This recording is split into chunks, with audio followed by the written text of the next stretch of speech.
আমারও না হাবভাবটা খুব একটা ভালো লাগছে না। তুই দেখ, ওনার স্ত্রী স্বামীকে সব সময় কেমন একটা অপমানের চোখে দেখে। তাছাড়া ওনার মোটিভও আছে। আর উনি যেহেতু ঘর জামাই, তাই জন্য ওনাকে মাঝের মধ্যে অপমানের সম্মুখীন হতে হয়। আর একবার যদি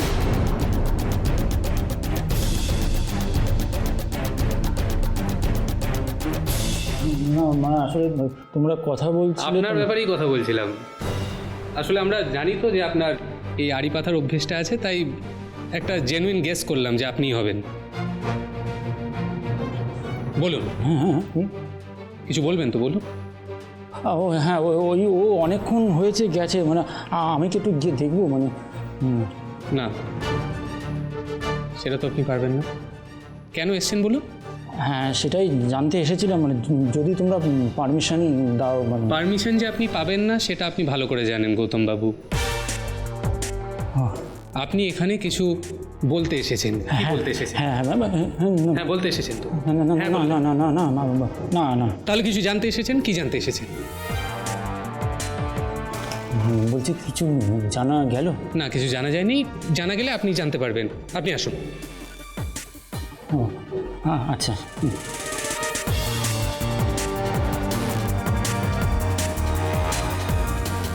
সব জানেন, সব কিছু জানেন। তুই দেখ, সব কিছু ইঙ্গিত ওনার দিকে। সব ইঙ্গিত ওনার দিকে থাকলেও একটা খটকা রয়ে যাচ্ছে। আমারও একটা খটকা লাগছে। তারা পিসমশাইকে কেন সন্দেহ করছে? মানে যতই মিসআন্ডারস্ট্যান্ডিং থাকুক, উনি তো ওনার নিজের স্বামী, তাহলে কেন? একদমই তাই। সাবাস বাচ্চু।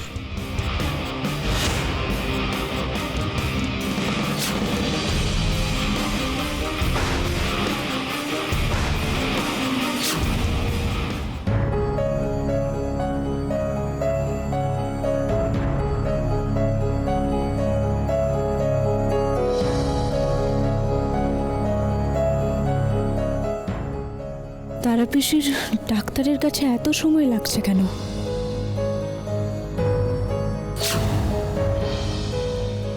একবার গিয়ে দেখি তো।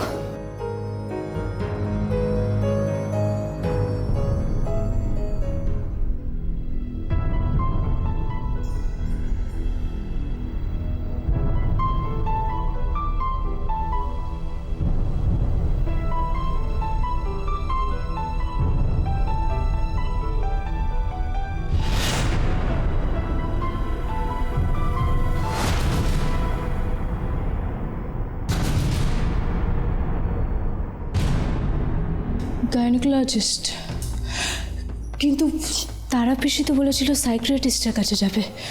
আর তাছাড়া এখানে তারা পিসির জুতোও নেই। তাহলে কি একবার ওদিকটায় গিয়ে?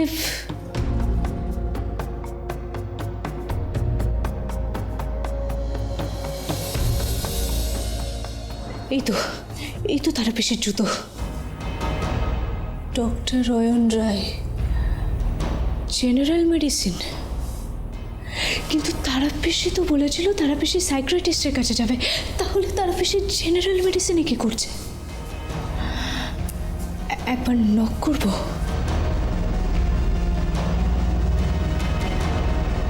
না, নক করাটা ঠিক হবে না। অনেকটা টাইম চলে যাচ্ছে। আমি বরং একটু অপেক্ষা করি। হ্যাঁ।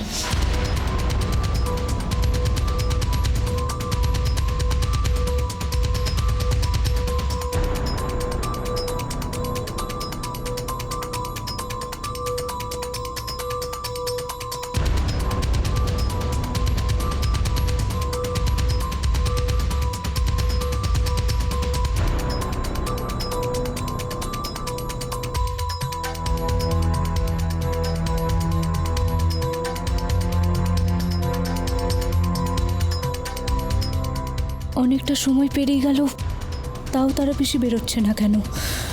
কি ব্যাপার? আর ডাক্তারই বা এতক্ষণ ধরে কি দেখছেন? শরীর টরীর খারাপ হলো নাকি? একবার গিয়ে দেখি।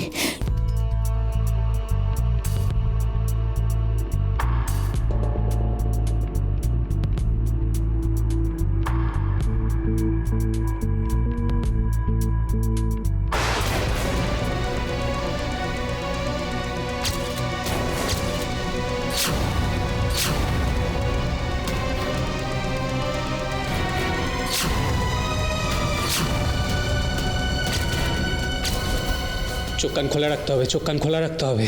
আমাদের সবার চোখের সামনে কিছু একটা ঘটছে যেটা আমরা ধরতে পারছি না। ঠিক বলেছিস। আর সেই জিনিসটারই ফায়দা লুটছে আমাদের চোর বাবাজি। হলপ করে বলা যাচ্ছে না বিলু, চোর যে বাবাজি, মাঝিও হতে পারে। বড় বৌদি জিজ্ঞেস করলেন আপনারা কখন খাবেন।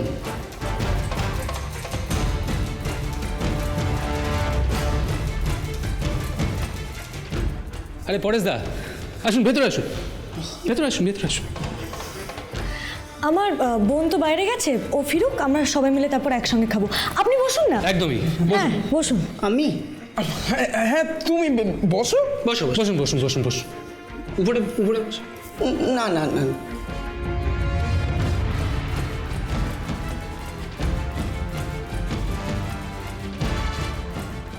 আমি কিছু জানি না।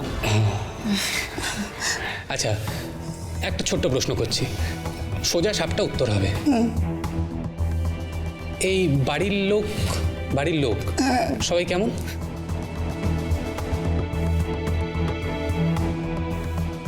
আপনি ভয় পাচ্ছেন কেন, বলুন না। কর্তা বাবা তো দেবতার মতো মানুষ। আপনাকে এই বাড়ির সবাই খুব ভালোবাসে?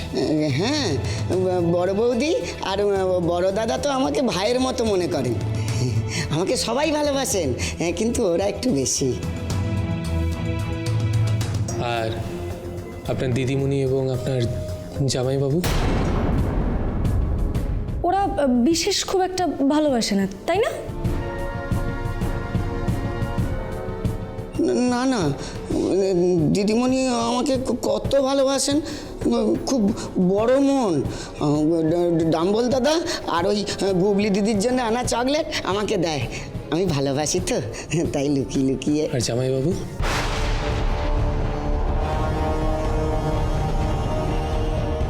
আসলে দেরি হয়ে যাবে। না বসুন। আপনার কোনো দেরি হচ্ছে না, সেটা আমরা জানি। আমাদের সব বলুন পরেশদা, আপনার কর্তা বাবার অসম্মান হয় সেটা তো আপনি চান না, তাই তো? তাহলে আমাদের বলুন। আর যা হয়েছে তাতে দাদুর মান সম্মান সব যাবে, সেটা নিশ্চয়ই তুমি বুঝেছো। কি হলো পরেশদা, চুপ করে আছো কেন? বলো না, গৌতম পিসেমশাই কেমন মানুষ বলো? কেমন যেন। কেমন গো পরেশদা? জানি না, কারোর সঙ্গে কোনো কথা বলে না। মানে আগে তো তাও একটু মিশুকে ছিল, মানে এখন তো একদমই কারোর সাথে কথা বলে না। রাত বিরিতে বাগানে ঘুরে বেড়ায়, আর দিদিমণির সঙ্গে তো দিন রাত দেখছি ঝগড়া লেগেই আছে। ঝগড়া কি নিয়ে? কেমন যেন, মানে জানি না ঠিক, আমি শুনেছি। আমার মরণ হয় না কেন? তোমার হাতে পড়ে আমার জীবনটা শেষ হয়ে গেছে গৌতম। যার কাছে গেলে জীবন উদ্ধার হয় তার কাছে গেলেই তো পারো। যাব, নিশ্চয় যাব। একটা ব্যবস্থা করতে পারলে আমিও চলে যাব। এখান থেকে চলে যাবার একটা না একটা ব্যবস্থা আমি করবই। পরেশ, যাই। কি রে কেউ? ওরা এখন খাবে না বৌদিমণি, ছোট বোন এলে খাবে বলেছে, তাহলে আমি এখন যাই।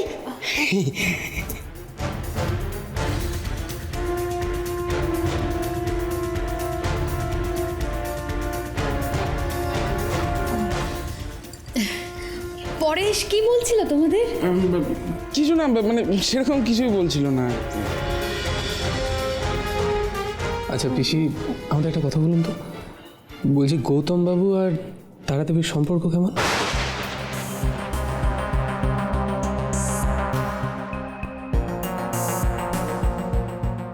সে বা আমি কি বলি বলো তো, স্বামী স্ত্রীর সম্পর্ক কি ওভাবে বাইরে থেকে বলা যায়?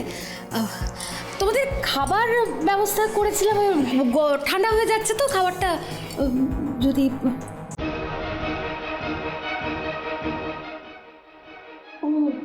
ওই তো ও আসছে, তাহলে তোমরা চলে এসো। হ্যাঁ, আমি ব্যবস্থা করি, খাবার দাবার বাড়ার ব্যবস্থা করি।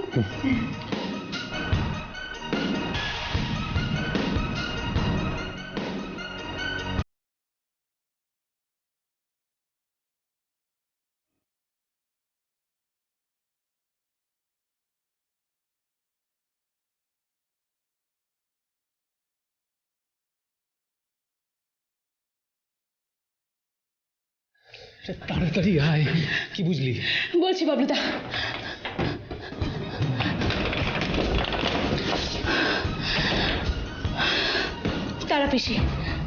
তারাপিসি কোনো সাইকিয়াট্রিস্টের কাছে জানি না। জান না মানে? তারাপিসি আমাকে সঙ্গে করে নিয়ে গেছিলেন যাতে আমি কিছু বুঝতেই না পারি। আমি তো ছোট তাই জন্যে। কিন্তু উনি যেই ক্লিনিকে যান সেখানে কোনো সাইকিয়াট্রিস্ট বসেনই না, সেখানে একজন জেনারেল ফিজিশিয়ান বসেন, আর তার সাথেই গেছিলেন তারাপিসি। আরে তার মানেটা কি বল? বলছি।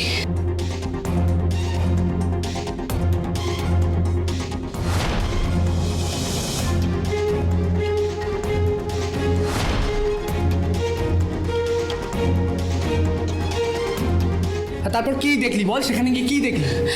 আমি দেখলাম যে তারাপিসি ওই ডাক্তারের সাথে কথা বলছিল। বাবলুদা জানো তো ওই তারাপিসি আর ওই ডাক্তারের সাথে খুব ঘনিষ্ঠতা, খুব ক্লোজ ওরা। বিচু তোর না বুঝতে কোথাও প্রবলেম হয়েছে? মানে কি বুঝেছিস?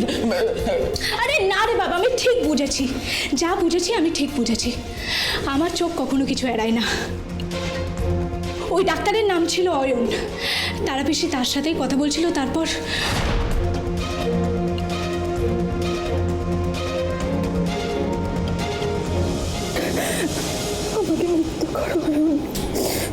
আমাকে মুক্ত করো, আমি আর থাকতে পারছি না, তুমি একটু অপেক্ষা করো, তোমাকে আমি ওই গৌতম নামে লোকটার সঙ্গে থাকতে দেব না। প্লিজ লোকটার নাম নিও না। ওই লোকটাকে সহ্য করতে পারছি না। আর একটু আমি তোমাকে নিয়ে আসবো, শুধু আমার ডিভোর্সটা একটু হয়ে যাক আর তারপরে আমি তোমাকে নিয়ে আসবো গো।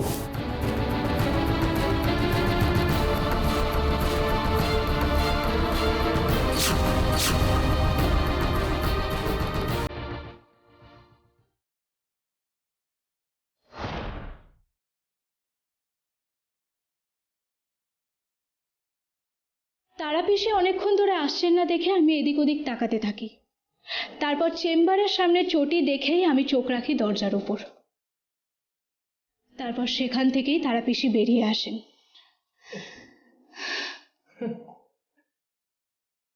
কাহানি মে নয়া টুইস্ট। কিরে কি বলিস? এই আমি একটা জিনিস বুঝতে পারছি না, ডাক্তারের হাত ধরেছে বলে তুই এই জিনিসটা বুঝে নিলি যে পিসির সাথে ডাক্তারের মানে? আরে বাবা, তুই ছাড়া যে কেউ বুঝতে পারবে ভোম্বলদা। আচ্ছা, আমি ছাড়া সবাই বুঝতে পারবে। তাহলে আমাকে একটা কথা বল, যে তারা পিসি যদি এরকমই করবে তাহলে তোকে নিয়ে যাবে কেন? উনি কোথায় গেছেন সেটা নিয়ে যাতে কেউ সন্দেহ না করে তাই জন্য নিয়ে গেছেন। আর নিয়ে গেছেন তো কাকে? বিচ্ছুকে। উনি ভেবেছেন বিচ্ছু ছোট তাই কিছু বুঝতে পারবে না, কিন্তু বিচ্ছু যে আসলে এঁচড়ে পাকা সেটা উনি বুঝতে পারেননি। দিদি রাইট। এই দাঁড়াও, সব থেকে বড় কথা হলো উনি এই কাজটা করবেনই বা কেন? মনে তো একটা মেয়ে আছে। আমি নিশ্চয়ই বিচ্ছু তোরই বুঝতে কোথাও একটা প্রবলেম হচ্ছে। আমি বলছি শোন, তোর গৌতম বাবুর থেকে মুক্তি পাওয়ার জন্য।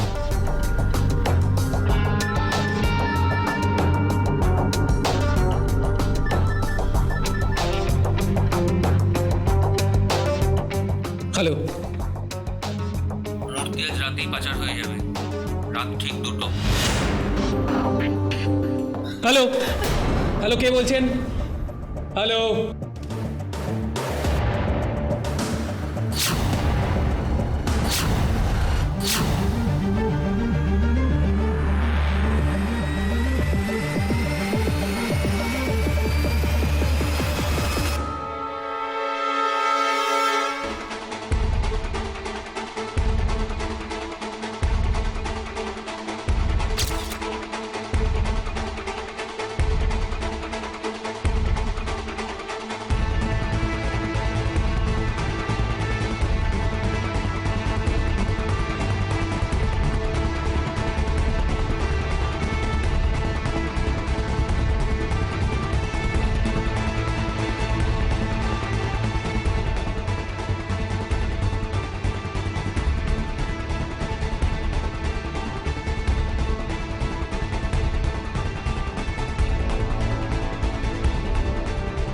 রাত 2টো, বাগান।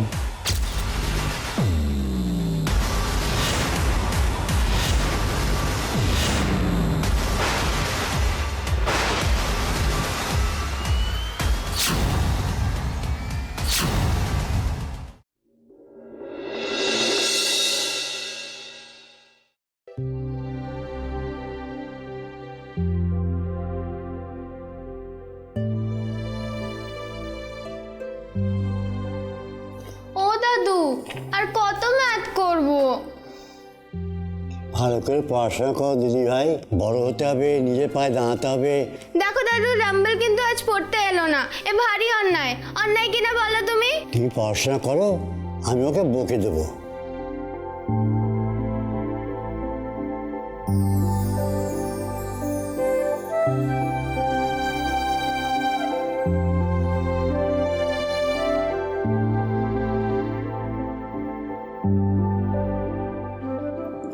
তো দলিলগুলো দেখছিলাম, হয় বাড়ি বিক্রি করতে হবে, না হয় মর্টগেজ দিয়ে টাকা জোগাড় করতে হবে।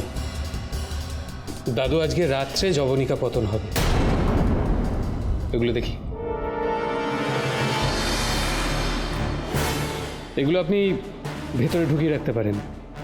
অন্তত মূর্তি সংক্রান্ত বা অন্যান্য বিপদে পড়ে এই বাড়ি আপনাকে বেচতে হবে না। আশা করছি আজকে রাতের মধ্যেই সব কিছুর সমাধান হয়ে যাবে। একদমই তাই। দিন, আমি ঢুকিয়ে রাখছি।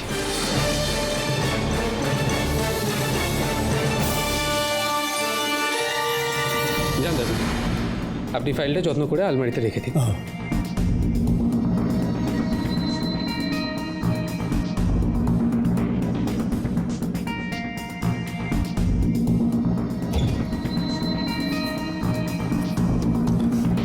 দাদু 1 সেকেন্ড, একবার দেখি।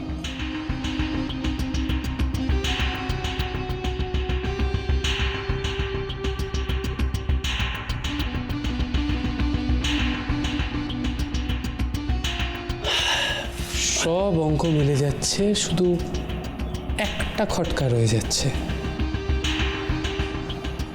কোড, এই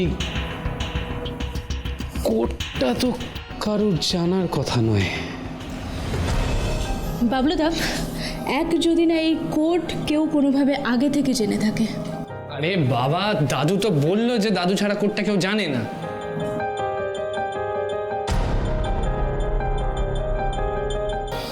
দাদু, কোডটা তো কেউ জানে না, বলো। না, কেউ জানে না।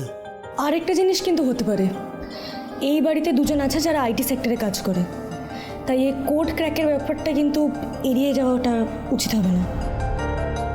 সেটা হতেই পারে, কিন্তু মিলছে না। কোড ক্র্যাক, কোডটা এবারে কে ক্র্যাক করতে পারে? কে?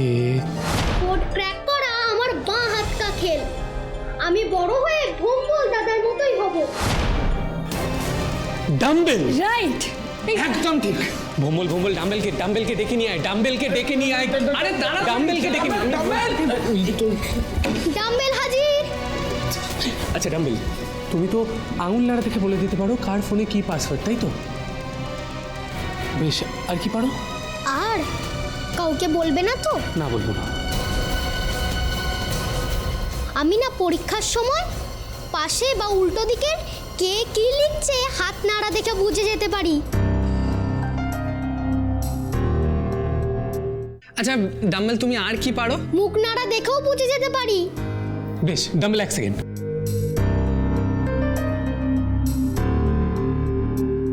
আমি ফোনে একটা মেসেজ টাইপ করছি, তুমি না দেখে বলো তো আমি কি টাইপ করছি। রেডি? হ্যাঁ।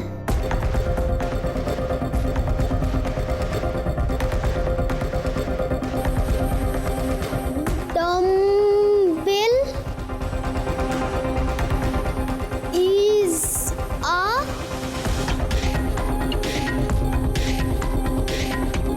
brilliant boy.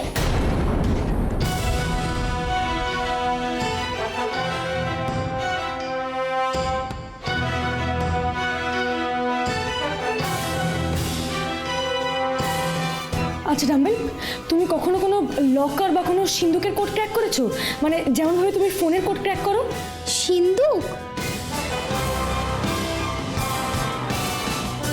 জানি তো, আমি হাত নাড়া দেখে দাদুর সিন্ধুকের কোডও জানি। দেখবে?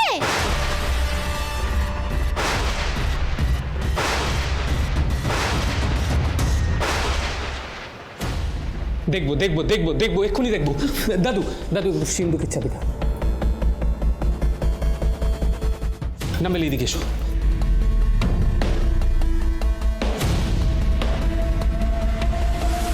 দাও কোডটা দাও দেখি। 1 3 5 4।